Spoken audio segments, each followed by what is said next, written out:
जय हिंद प्यारे साथियों। दोस्तों, इस वीडियो में मैं आप लोगों से विनती करना चाहता हूं और वो विनती क्या है वो भी मैं आपको बताऊंगा। तो वीडियो के लास्ट तक बने रहना। वीडियो को लाइक यार भाई तुम लोग करते नहीं हो। मैं इसलिए बार बार कहता हूं लाइक करने के लिए, ताकि ये चीज़ सपोर्टिव लगे और ये चीज़ पता चले कि आखिर इस चीज़ की रिक्वायरमेंट है, इस चीज़ की ज़रूरत है। तो इसलिए कम से कम लाइक कर दिया करिए। और अब आइए बात करते हैं कि आपने देखा किस तरह से एनटीपीसी में सबसे बड़ा मुद्दा दोस्तों नॉर्मलाइजेशन का देख रहे हैं। आपने देखा किस तरह से नॉर्मलाइजेशन करके 100 क्रॉस कर दिए, मतलब 100 प्लस नंबर बन गए। तो आपको क्या लगता है कि क्या नॉर्मलाइजेशन में नंबर घटेंगे या फिर बढ़ेंगे? मतलब कुछ कैंडिडेट कह रहे हैं कि जिनके ज़्यादा नंबर हैं उनके घट जाएंगे, 160 वाले का कम हो जाएगा।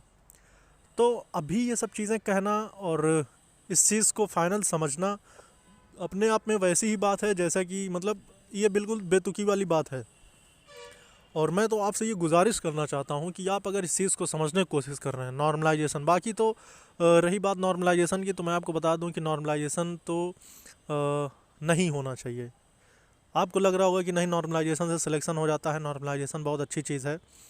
लेकिन अगर जिस भर्ती में स्कैम हुआ, जैसे अभी यूपीएसआई की बात कर लेते हैं कि 160 में 158 नंबर लाया गया, तो आप नॉर्मलाइजेशन की मांग तो कर रहे हैं कि आपको नॉर्मलाइजेशन मिलना चाहिए ताकि आपके नंबर कम है तो ज़्यादा हो जाए।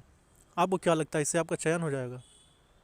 आपको अगर मैं बता दूं नॉर्मलाइजेशन में क्या होता है, तो नॉर्मलाइजेशन में जो 158 नंबर लाया हो उसको 168 क्वेश्चन के बराबर का नंबर मिलेगा, उसको 165 नंबर के। ये नॉर्मलाइजेशन में आप ये ना सोचिए कि आपको एवरेज में डाला जाएगा, मतलब कि सारे के सारे कैंडिडेट एवरेज परसेंटेज में आ जाएंगे। मतलब अगर 70% रिजल्ट किसी का है, किसी का 30% रिजल्ट है, तो वो बीच में मतलब 50% का रिजल्ट बना दिया जाएगा। ऐसा बिल्कुल नहीं है। नॉर्मलाइजेशन में क्या है, कैसे है, बाकी तो वैसे इस चीज़ की सही डिफिनेशन तो आज तक मिली ही नहीं।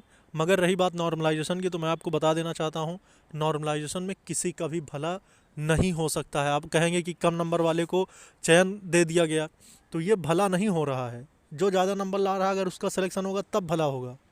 और अगर कोई टैलेंटेड है, अगर आपके अंदर वो काबिलियत है, आप अगर उस चीज़ के लिए सेलेक्ट नहीं होते तो आपको दुख भी होता है, और जो काबिल नहीं था उसको चयन मिल गया, इससे डिपार्टमेंट को भी दुख होगा।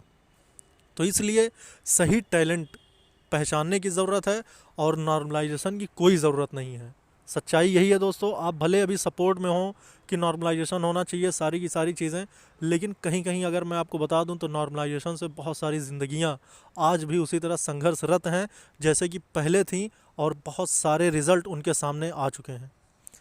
तो मैं आपको बताना चाहता हूं कि नॉर्मलाइजेशन अगर अच्छा खासा रहा और उन अभ्यर्थियों के साथ न्याय हो जिन अभ्यर्थियों ने मेहनत किया है, अगर उनको चयन देने के मूड में हो भर्ती बोर्ड।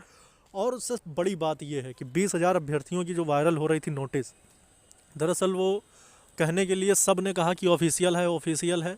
अगर वो ऑफिशियल नोटिस होती तो आपको मैं एक बात और बता देना चाहता हूँ कि अब तक कार्रवाइयाँ आगे बढ़ गई होती। आज इतने दिन बीत गए हैं, अभी तक कोई कार्रवाई आगे ना बढ़ना, इसका मतलब है कि वो वायरल नोटिस जो थी वो ऑफिशियल नोटिस हो ही नहीं सकती।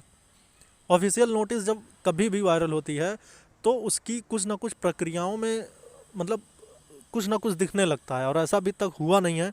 ये इस बात से आप भी बखूबी वाकिफ़ हैं कि मतलब वायरल नोटिस जो थी वो ऑफिशियल नहीं थी। और रही ऑफिशियल की बात, तो दोस्तों आपको मैं बता दूं कि 3 गुना एएसआई में भी बुलाए गए हैं, 3 साढ़े 3 गुना, और यूपीएसआई में भी 3 से 3.5 गुना अभ्यर्थी बुलाए जाएंगे। मतलब 30 से 35 हज़ार कैंडिडेट आपके फिजिकल के लिए डीवीपीएसटी में बुलाए जाएंगे।